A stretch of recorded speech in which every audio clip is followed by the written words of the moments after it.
shines on the stars. Creators light the darkness, innovators pave the way.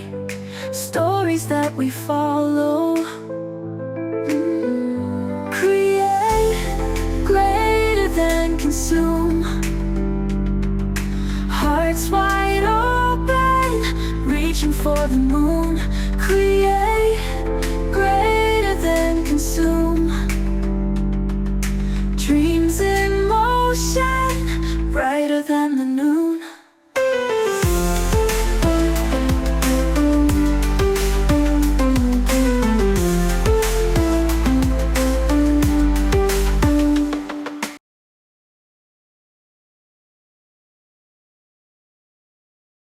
Hey everyone, I'm Billimarie and I plant trees in the desert. In March 2020, my daughter was born, the pandemic started, and my father passed away. I became obsessed with this idea of a desert forest, a sanctuary in the middle of nowhere where we could heal the land and heal ourselves.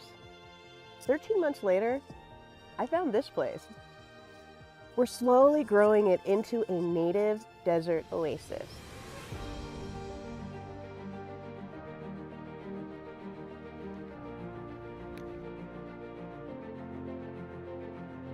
Nature is the best technology we have at healing the earth.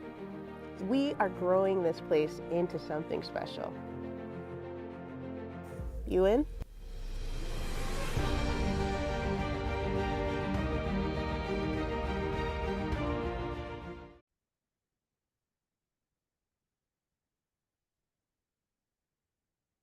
Hello and welcome to another episode of Create and Consume, the podcast where we explore journeys of creative builders. Today, we have a very special guest, Billimarie.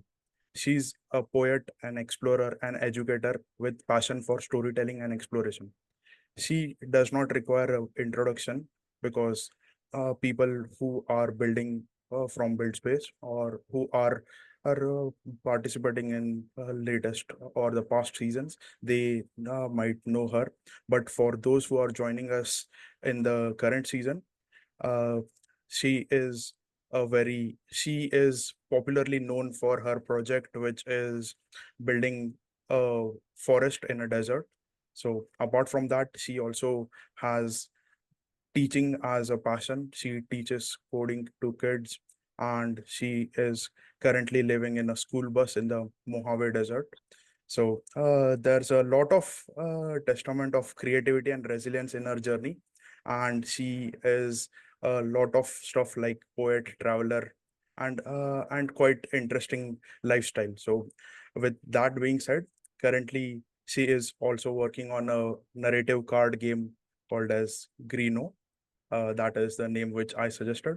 And this game is set in a futuristic dystopian world. So let's talk about Billimarie's journey. And Billimarie, can you please briefly introduce about yourself?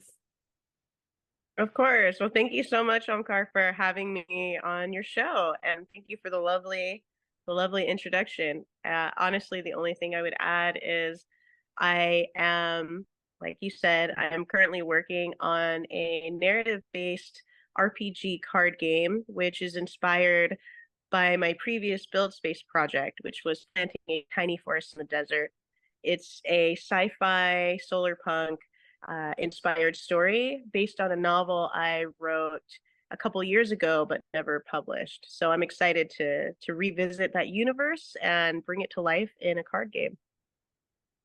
Yeah, that sounds exciting. So, can you take us to the origin story of how you started as a creator and how did you start with all these beautiful ideas?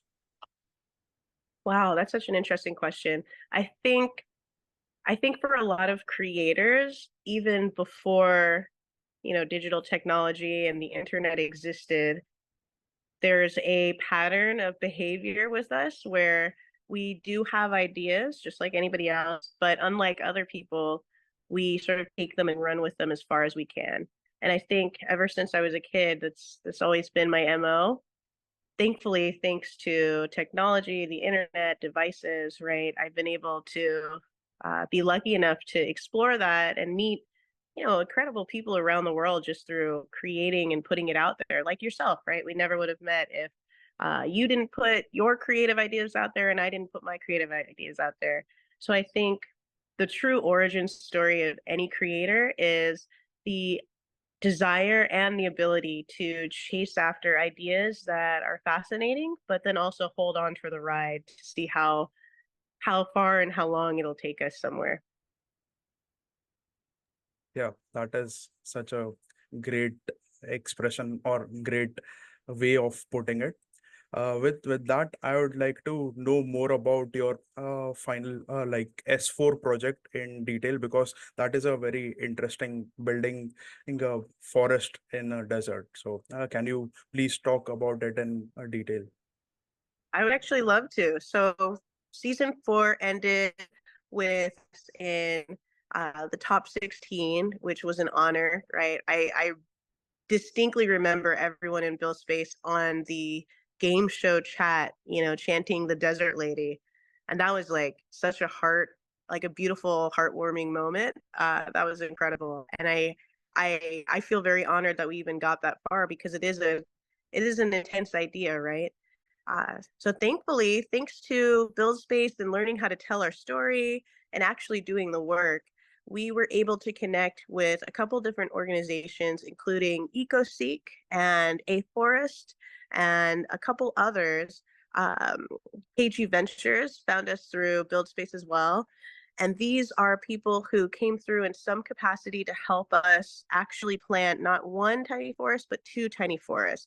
So after season 4, that week that everyone was going to meet in person, I was actually out in the desert digging and planting with a whole bunch of volunteers and community members, and these visitors from India and Pakistan and all these other places, Canada. I was just blown away by the fact that so quickly we were able to, actually plant this tiny forest in the desert. So fast forward several months, we're actually approaching our 1 year anniversary in September. The tiny forests are doing well. We've actually connected the two. So if you could picture 200 square feet of, 2 distinct tiny forests, it's now maybe 500 square feet in terms of soil. And our goal is actually to get it to 1,000 square feet by the end of the year. So I'm pretty excited because that means that this fall we are going to be planting as many plants and trees as we can and doing the same thing all over again, watering it, caring for it, making sure the rabbits don't eat it, uh, all sorts of things. So we're excited to get to 1,000 square feet by the end of the year. Yeah, that is such a noble initiative. And how is your current project going to build on top of it, top of your previous one? Oh, that is such a good question. You're seeing the thread. So as Omkar already knows, but maybe not the viewers, I am working on this card game which is inspired by a fictional idea, which is you are on a quest to find the last forest on Earth, and the majority of the planet is based on a desert. There are some people who live in a utopia, but that's, the selected few. Most of the population, the 99%, live in some sort of mechanical slum, junkyard in the desert. But there is this mythical forest that exists, which you and your party are trying to find. That is clearly inspired by my time in the desert. All of it is shaped by just the experience of living in the Mojave, planting in the Mojave, and understanding water, understanding solar. I had to do so many things to just adapt to the desert heat and how to make life comfortable on a school bus. So I think all of that inspired this fictional story, which I wrote a book on several years ago, but I didn't have the desert piece yet. So it's only recently that now that I have the desert piece figured out, I'm going back to writing it and I'm going back to creating this card game as a fun way for people who support our tiny forest in the desert. They can maybe print it out at home and play it with their friends, And hopefully one day they can get a prototype of the card game. That would be amazing. I think that's kind of the goal. Yeah, that sounds like super awesome, and good luck on your new game. And Thank I you. am a very interested into such strategy and board games. So yeah, Nice. if you need any help developing some kind of trivia for that, then I would always be ready to help in any way. Oh, you are one of our day one play testers. Trust me. As soon as it's done, I'm gonna be sending you a DM on Twitter/X. So don't worry, you're already on the list. Nice. Mm. While I was going through your introduction, I read a couple of interesting things that you were a poet, then you explored a lot of cities, and now you're in the middle of a desert planting trees. I wonder, how does life experiences creep up on each other, and how do you find these kind of different diverse interests, and how did you like actually balance between them, or how did it occur to you? Nice, that's a good one. Um, hmm. So in university, I studied poetry with the double major in film. So I technically double majored in film to understand visual narrative, and I also double majored in poetry to understand how to utilize words in a very effective and interesting way, and that's obviously poem. After university, studying poems and writing them and being part of critiques and everything like that, I decided that I wanted to get away from the academic realm of poetry, and I wanted to do something that involved the public a lot more. Because as you probably know, poetry is sort of like a solitary thing where you observe the world, you write about it, and then you put it out and you hope that someone connects with it. I wanted to experience that with people rather than away from people. So it was actually very hard for me at first because I'm very introverted and super shy. It was hard to just force yourself to sit in the middle of a touristy square and you have your typewriter, you have your little tiny cardboard sign. Mine always said free poetry, which you've probably seen on the Build Space Sage profile. And I would just sit there and wait, actually. I would wait for people to sort of just get curious and sit down next to me and ask me what I was doing. I did that on and off for several years, and I ended up traveling to a whole bunch of different places because of that. I made it as far as Europe, where I reached the woods in Sweden. A very kind woman named Andrea met me when I was in Paris. We were both writers. We were both living at Shakespeare and Company, a bookstore in Paris, and she invited me to Sweden, and I had the time of my life just writing in the middle of the woods, fully off grid, no neighbors, just me and candles, chopping wood. It was snowy because it was winter, no creatures around except for one huge elk that I saw once. Yeah, it was the time of my life. And after that, I realized, okay, I want to go back to the States where I'm born in Los Angeles, born and raised in Los Angeles. I want to go back to LA and I want to create something meaningful in LA for people who maybe can't access life on this level, which is the ability to travel and tap into serendipity. And I think that's where the Desert Project came in, the tiny forest in the desert.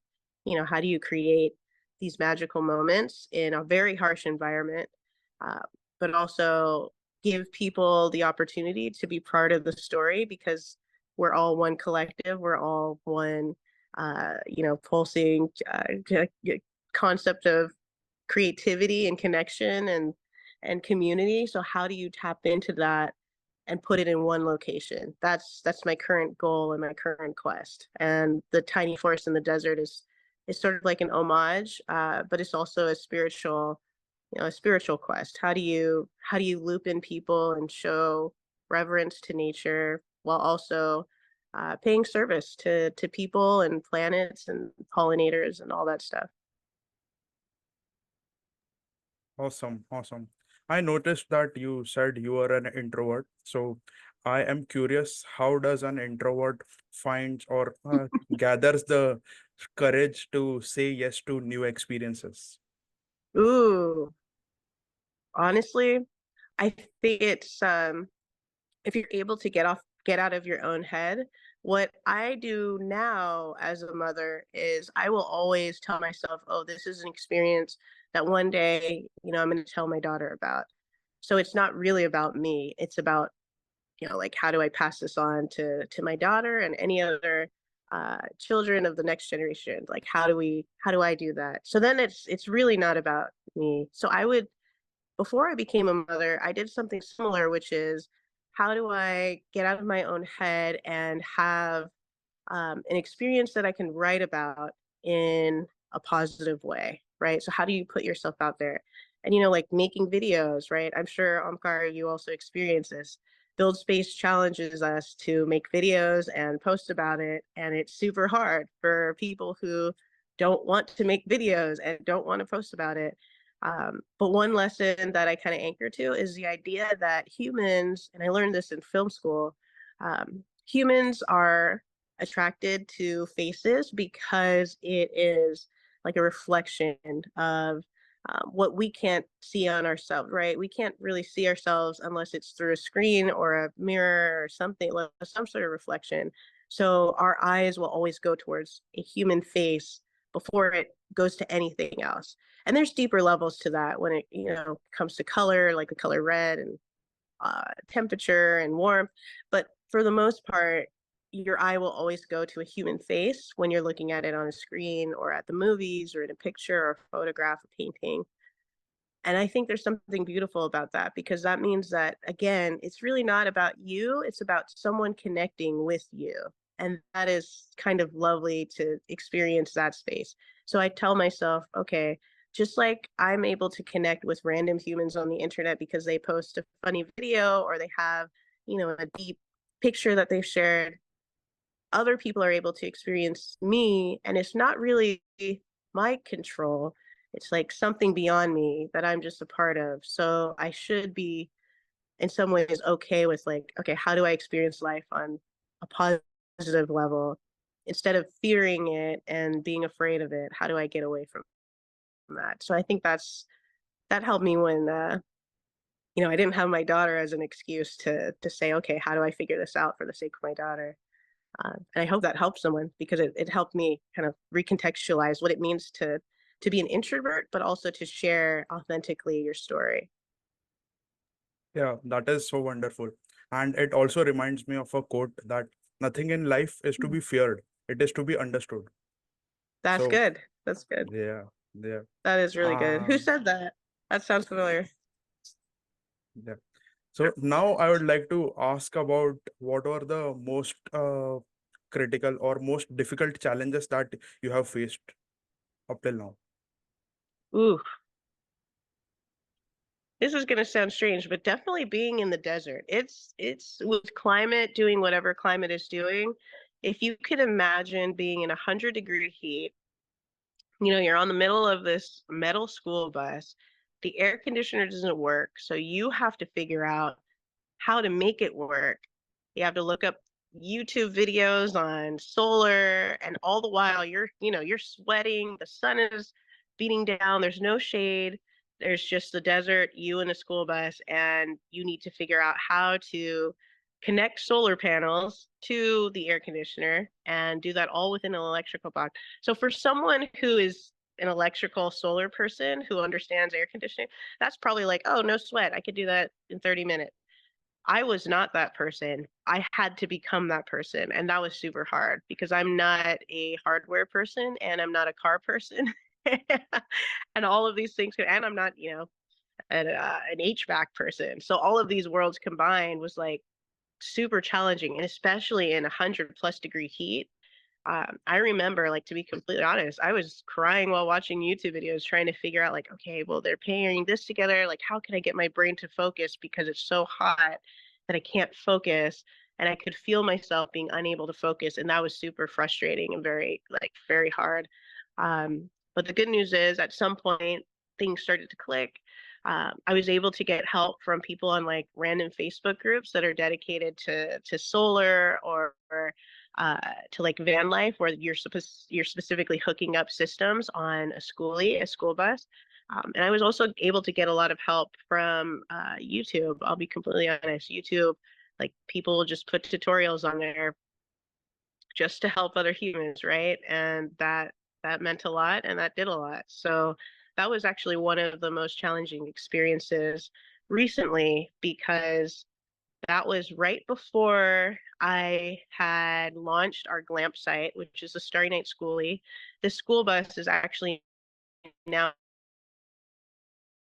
rented out as a glamp site, where people who, they don't want to go camping in 100-degree weather, but they want to experience an air conditioned school bus that has like, really cute lights and pretty atmosphere, and there's beautiful books. And, I completely transformed the space into this tiny house where it feels very much like you're going to a friend's house, or you're going to like a luxury clubhouse in the middle of nowhere. And so the week of like trying to figure out how the air conditioner worked, that challenge made it all worth it, because that summer I was able to start renting out the school bus, and everyone who has stayed on the school bus has essentially helped us plant all of these different plants and take care of the tiny forest. So it's a very beautiful circle of like, yes, it was a challenge, but here's the beautiful prize at the end of the day.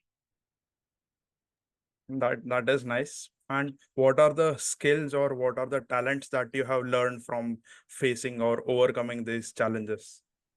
Oh, you already know. So now I know solar a lot better. I know electricity a lot better, and I didn't realize that. And I also know, which this one's harder to talk about because it's such an intangible thing.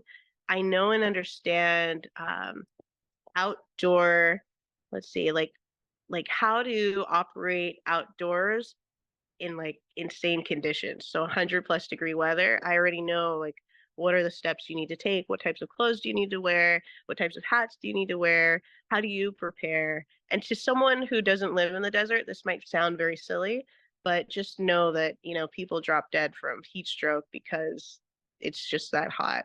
And unfortunately it's only getting hotter. So these are sort of like survivalist things that you don't really know it until your body goes through it. But you can prepare for it logically. It's just very hard when you're feeling the heat. How do you mitigate that, and how do you work with the sun instead of working against the sun? So those are three different things that I think I learned from this, which is all going into my build space project. Hilariously enough, that's all. Solar tech is in there. Desert tech is in there. All of these experiences I'm fictionalizing for this card game, so that way it's this fun way for people to learn what it's like to live in the desert. Okay, so you mean the hardship and the challenges that you face are your inspiration for ideas that you want to put in your game. Yes. That Nicely is said. cool. Yeah, nicely said. Yeah. So how do you think how you would evaluate success? Like it can be subjective for a lot of projects, but is there any common trends or metrics that you would like to like track this and you can say that you are successful in what you are building? Nice. I can answer this on a very practical level first. I think one of my biggest metrics of success have to do in terms of the system that I've created that works for me. I don't know if it'll work for anybody else, but essentially I catch the idea, then I write down, or on some level take notes, right, on what the ultimate vision looks like. So I'm talking like in an ideal world where all the decisions work, what does that final point of finishing the project look like, right? And I'm purposefully make it as impossible to reach as possible, because you want to go for the moonshot. You want to go for the creative, crazy dream that like has a 0.00001% of achieving. And the reason I do that is because I know that if I set the goal to be so extreme, I will be encouraged to continue the path because I'm in love with the vision. I'm not necessarily in love with achieving it. I'm just in love with the poetry of it, right? I'm in love with the metaphor. So, for instance, the tiny forest is truly a metaphor, right? Even if we only grew, 100 square feet of tiny forest in the desert, I would still consider that a success because now we've created the sustainable ecosystem that wasn't there to begin with. But my original vision has always been, how do you cultivate the entire 10 acres, right, into a tiny forest that can sustain itself? Or I guess at that point, right, it's not so tiny. That's been the intense vision, and everything else is like a milestone in service to that metaphor or that vision.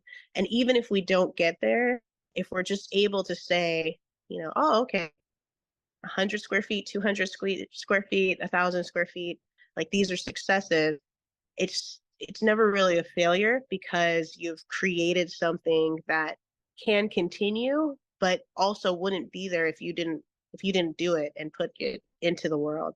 So I think success for me is a little bit different than for other people. Success is less about achieving the final completed project.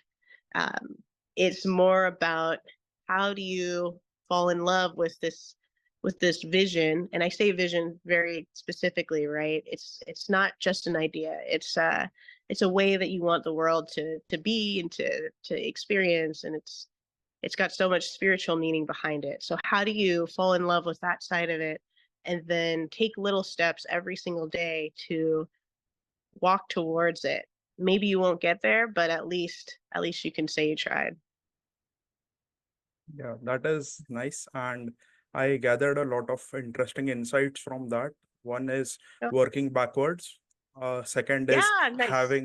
having a vision very perfect and building towards the vision.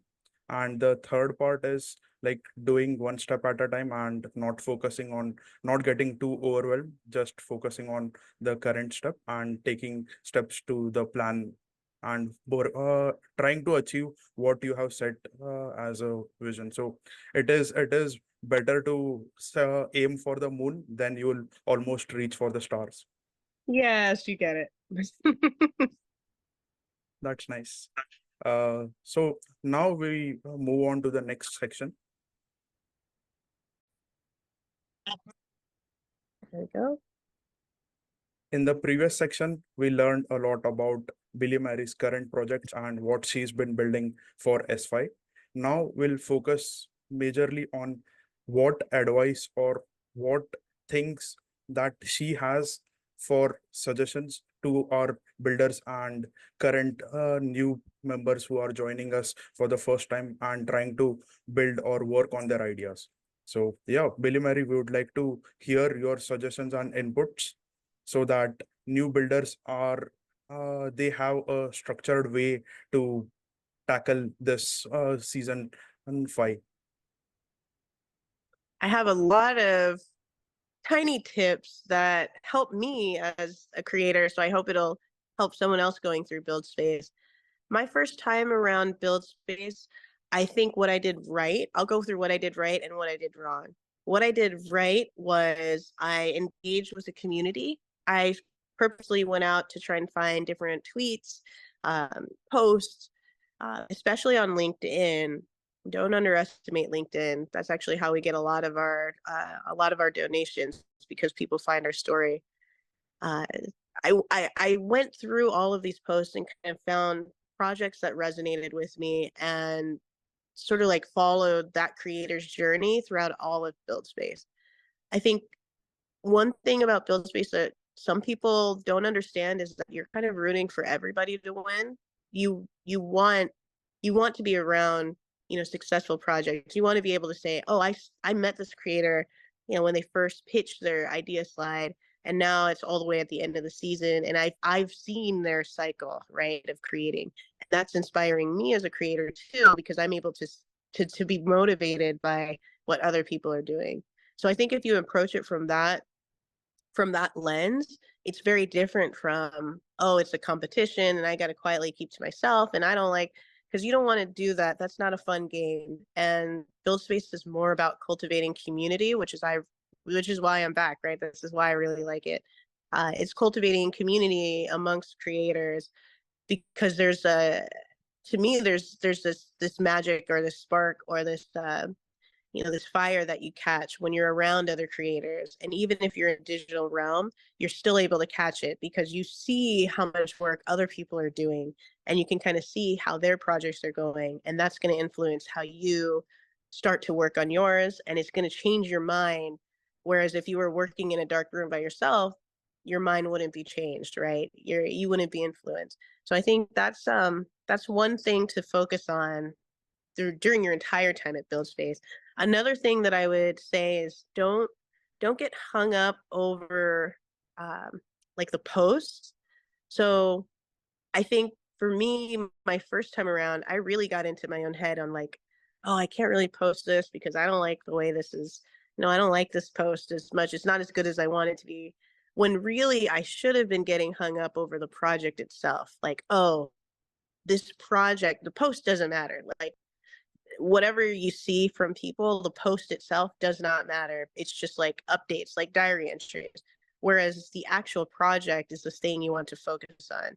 So you should always be thinking like, okay, how do I make this project better? What's one thing I can do to transform it? And then post about that regardless of where you are and what you're doing. So if you can get out of your own head, like you talked about in the beginning, right? The post itself, but then actually focus on the work that you need to do to get your project uh, up to those little incremental steps of improvement, then you're already ahead of me, because I didn't realize that until maybe like week 3 or week 4 of Build Space, the first time around, which is why this time I'm like heavily focusing on the prototype rather than any sort of post. I think one of the weaknesses I had last season was that I didn't realize the game. This is so silly, and this is entirely on me. I didn't realize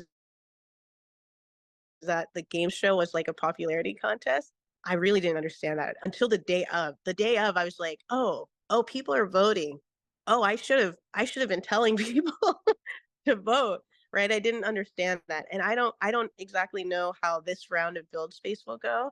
But if it is going to be like a voting system again, I think the advice I would give myself, the advice I would give you, is like start talking to your actual friends, your actual family, like start telling them you're doing this project called Build Space. So that way, on the day of the game show, if you get to that level, you're not frantically texting 100 people in your phone, like, please vote for me for this random thing. And sorry for the random text, right? I should have been cultivating those conversations before even getting to the final round. So if you can start just letting people know, like, hey, I'm in this thing called Build Space. Here's what the ending looks like. Again, I don't know how they're going to do it this season. Maybe they won't do a voting, like a voting level at all. But if they do decide to do that, that's the advice I would give myself. So I think the 3 top things are to cultivate community with other builders in Build Space by not making it a competition and instead being inspired by other creators. Focus on the actual project and not the post. The post is like whatever. And then finally, start telling your actual in-person, real life family, friends, coworkers, classmates, whoever it is, just tell everybody who knows you in person that you're doing this, because they're also a network that you can sort of tap into for resources, and you'll be surprised to see who supports you. Yes, I agree. And build space actually pushes us to our extremes and pushes us out of our comfort zone. So Mm. building a meaningful network or building a meaningful connections with people is always good. And if we get to do it as a part of build space, then it is definitely awesome. Yeah, that's true. That's true. So how do you think are collaborations or making use of your network important in any kind of projects or any kind of ventures that you take on? I think can limit ourselves in we can limit ourselves in what we think we know and what we think is possible. other people will see things we cannot see, and they will be able to hear our project or hear our story and give you a path you would not have considered. Or if you have considered that path, they will be one of the gatekeepers to continuing on the path. So if you can kind of think of it like a video game or a story or, a role-playing game, then other people are the bridge, right? They're the bridge to you getting to this final stage of your vision. But in order to do that, I really believe that it requires the input and the actions of other people. So, for instance, just the other day, maybe 2 days ago, we had a group of volunteers help us with our tiny forest project. They have done something nothing else, no other volunteer has done. They went to LA, the city, picked up building supplies for free from this place called EcoSet, which is, like recycled film sets. So they picked up these recycled film sets, put it in a box truck, drove it up to the desert, and like started unloading it. In exchange for doing that, since we're a nonprofit, I I gave them essentially the school bus, to stay on and to have like their experience for free. So that way there's this reciprocity that happens when people come through for each other. That doesn't really have to deal with competition or money or anything like that. It's just getting together for the common good and for a common goal. I think that's a good example of I could never have done that by myself. I could never even touch that because A, I'm not strong like that. And B, I'm not thinking on that level in terms of building supplies. What I'm thinking of is forest supplies, right? And those are two different worlds. So if I didn't somehow come across those people, and if I had my door closed and I wasn't engaged with their story, then they couldn't have had any way to be part of our story, right? And I think there's something beautiful about being vulnerable enough to tell people your project and your story, but also being selfless enough to accept that other people have a role to play in the completion of this vision or this project. And you have to sort of set aside your ego and say, you know what, it's for the greater good of the vision. How do I put myself away so that way others can step in and take the project to the next level? And I think that's it's a little bit of a challenge for some people, but I think for others it becomes very easy. Those of us who are like people pleasers or they're like super compassionate in the first place. But there are a lot of creative types who are maybe not those things and they do things out of ego, and that hinders the process, or at least it makes it harder for participants to engage in. So I would challenge everyone in Bill Space who sees your podcast, like consider how are ways that your project is not just about making money and not just about like, creating the next big thing, but instead, how is your project servicing humanity? How is it working for the greater good? And what can you do to get out of your own way so that way other people can help you achieve your vision, and make it farther than you've ever imagined it going? Nice. You have done some kind of front-end programming and you also teach coding to students. So that is like a very logical and analytical person's frame of mind. And how do Yeah. you dabble between doing that and the more creative stuff like you mentioned just now? Nice. I love that because it's actually very true. So I am a programmer by trade. I have done some aspect of development since I was in college. Right now, I work as a freelance developer. I work specifically with nonprofits who are looking to either update, maintain, or redo their websites. I I believe that similar to how I double majored in film and poetry, right? Those are two different sides of the brain. You're thinking linguistically, but you're also thinking visually. I am the type of person who requires a balance in terms of, okay, I want to be able to think on one level and imagine on one level, but I also want to balance that with a different type of thinking and a different type of engaging. So that way I end up in this middle place, which is sort of like the counterbalance between these two worlds. So the developer and programmer side of me is definitely, super logical. So I think that lends a huge help in managing any projects I do that are not tech based, right? So in managing the tiny forest, I did have to think like a programmer. I've even written posts about how programming and randomly creating a tiny forest in the desert are actually very similar, because you have to think about, okay, what type of elements do you need? What type of resources do you need? How resource intensive is it? What are the different types of roles that you need for people? What types of plants play well together? Here's the sun. Here's how that's going to affect different plants. What seasons of plants are in bloom? So there's all of these different technical requirements that I think most of us don't realize because we're so used to just programming code. But this is like, terraforming programming, my friend calls it, which is the ability to go beyond what an ecologist would do and go beyond what like a landscaper or a farmer would do, and instead put on your programmer hat and say, okay, I need to think about this like a website that is utilizing resources. And I need to then put that framework onto the real life, which is every single day there's going to be a new bug, a new challenge, like a new feature request. And how do you integrate that into a yearly cycle, a seasonal cycle, a weekly cycle, and then a daily cycle? Because all of those things are very different. And one of the reasons I think this has all come together so well is because I was able to take my programmer brain and say, okay, we're having problems with bugs as a pest, right? They're eating the trees. Specifically, I think they're specifically grasshoppers. What eats grasshoppers? Chickens eats grasshoppers. There is a desire in the farming community to get rid of roosters. People kill their roosters because they don't want their roosters. How about we take everyone's roosters, those roosters eat the bugs, therefore we've solved two problems, right? We've solved the problem of the pests, the grasshoppers, in a natural way. We didn't use pesticide. And then we've solved the problem of people, unfortunately, culling their roosters because they don't need them.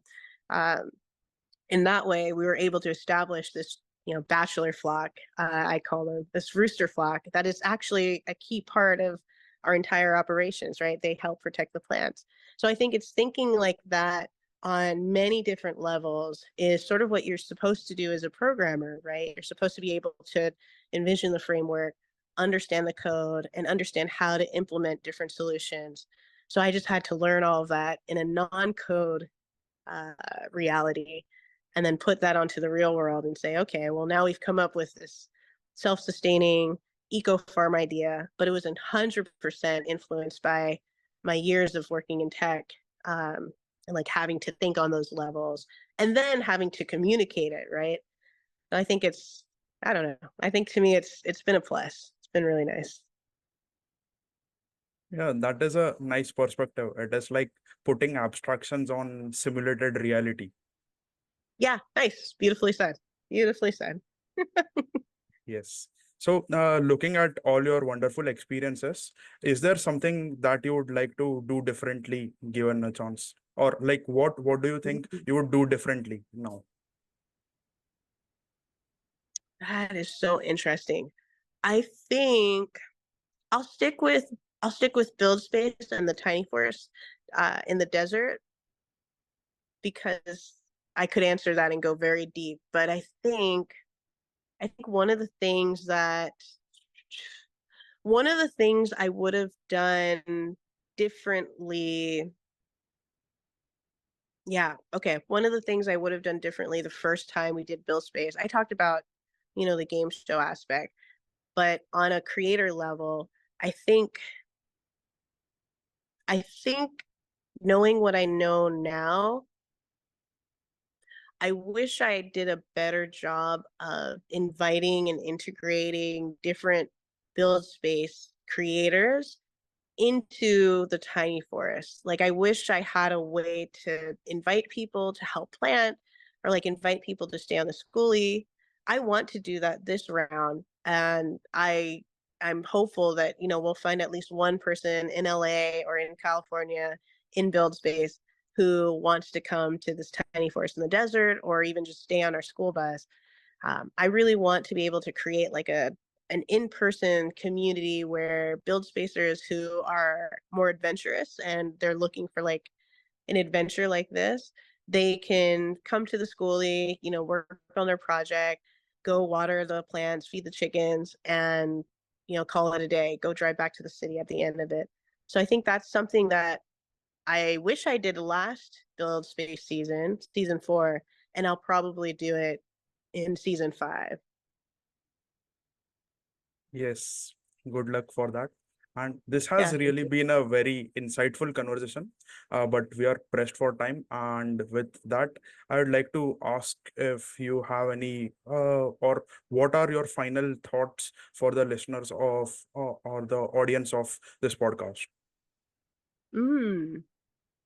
Well, I really like the title "Create, Consume, Overconsume," because that's something that I think about often, right? Like, how do you balance just mindlessly scrolling and consuming media versus creating it and hoping that someone's not mindlessly scrolling past your project, but they're actively engaging on a mindful level. I think that I would challenge people who are watching or listening to this particular episode to reach out to the creators that are creating mindful work. Support the creators who are creating things that make you stop in your tracks and say, oh, this is making me feel something. This is not just mindless education, like mindless entertainment. This is actually helping me on like a heart level. This is actually something that is affecting my reality in this present moment.